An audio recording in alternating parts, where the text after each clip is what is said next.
Tersebutlah sepasang suami istri pada zaman dahulu. Mereka telah lama berumah tangga, namun belum juga dikaruniai anak.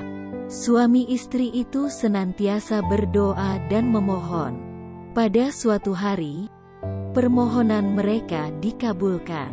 Sang istri mengandung dan melahirkan bayi lelaki yang kemudian diberi nama Sesentola. Sesentola tumbuh menjadi pria yang mempunyai nafsu makan luar biasa. Kedua orang tuanya merasa sangat kerepotan untuk memberinya makan.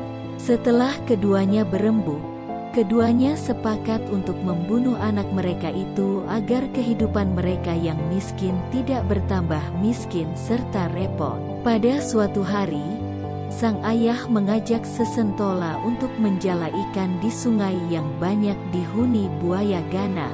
Pada saat sang ayah menebarkan jala, ia sengaja menjatuhkan jala itu ke dalam lautan. Sang ayah meminta Sesentola untuk terjun ke sungai guna mengambil jala itu. Tanpa ragu-ragu, Sesentola langsung terjun ke dalam lautan. Sesaat setelah Sesentola terjun ke lautan, ayahnya langsung pulang. Ayah dan ibunya sangat senang. Namun, betapa terperanjatnya ia dan istrinya ketika melihat Sesentola kembali pulang.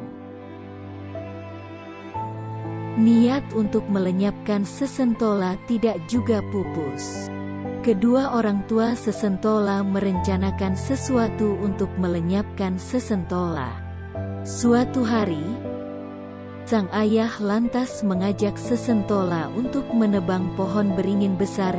Ketika ditebang, pohon beringin pun jatuh mengarah ke tubuh Sesentola. Setelah merasa yakin anaknya telah mati tertimpa batang pohon beringin besar, sang ayah lantas kembali ke rumah. Kedua orang tua Sesentola merasa senang. Keesokan harinya, mereka kembali terperanjat dan terheran-heran ketika mendapati anak mereka pulang ke rumah. Sesentola akhirnya mengetahui jika kedua orang tuanya berniat untuk membunuhnya. Ia pun berujar kepada ibu dan ayahnya, "Sudahilah usaha ayah untuk membunuh saya. Saya akan pergi merantau." Bagaimanapun juga, sang ibu merasa sedih pula. Ia sesungguhnya sayang pada Sesentola, hanya keadaannya yang miskin saja yang membuatnya terpaksa menyetujui saran suaminya untuk membunuh Sesentola.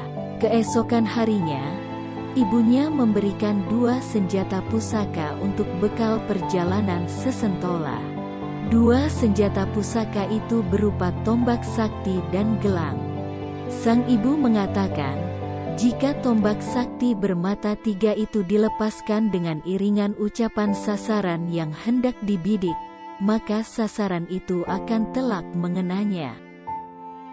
Seandainya Sesentola hendak menombak mata, maka mata itu akan tepat dikenai jika Sesentola menombak sakti dengan iringan ucapan mata. Adapun gelang sakti itu tak juga kalah dalam hal kesaktian. Gelang sakti itu hendaklah direndam dan air rendaman itu digunakan untuk mengobati penyakitnya. Sesentola pun memulai pengembaraannya. Setelah berjalan berhari-hari, sampailah Sesentola di sebuah negeri yang tampak sangat lengang. Tidak ada siapapun juga yang dilihat Sesentola. Ia pergi melihat-lihat negeri tersebut. Ia mendapati sebuah kerajaan yang tampak indah serta megah. Ia masuk ke dalam kerajaan tersebut. Di dalam bangunan indah itu Sesentola melihat sebuah gendang besar. Saat Sesentola hendak memukul gendang besar itu, terdengar suara dari dalam gendang besar. "Jangan engkau pukul gendang ini, aku tengah bersembunyi di dalamnya. Lekaslah engkau masuk ke dalam gendang ini sebelum Garuda datang." Orang yang bersembunyi di dalam gendang besar itu seorang perempuan bernama Lemontonda. Lemontonda merupakan satu-satunya orang yang masih hidup di negeri itu. Warga lainnya di negeri itu telah dimangsa Garuda. Jangan engkau takut. Jika Garuda itu nanti datang ke sini, aku akan membunuhnya. Tak lama kemudian datanglah Garuda itu. Sesentola telah bersiaga dengan tombak saktinya. Seketika burung Garuda itu datang mendekat hendak menyambarnya. Sesentola langsung menombak burung Garuda itu. Leher Garuda itu pun terkena tombak Sesentola hingga jatuh dan akhirnya mati. Raja Garuda di Kahyangan murka tak terkira ketika mendapati Garuda itu mati terkena tombak Sesentola. Ia lalu memerintahkan Garuda bernama Vandease untuk membawa Sesentola ke Kahyangan. Jika Sesentola menolak, maka engkau boleh memangsanya. Sesentola tentu saja menolak untuk dibawa ke Kahyangan.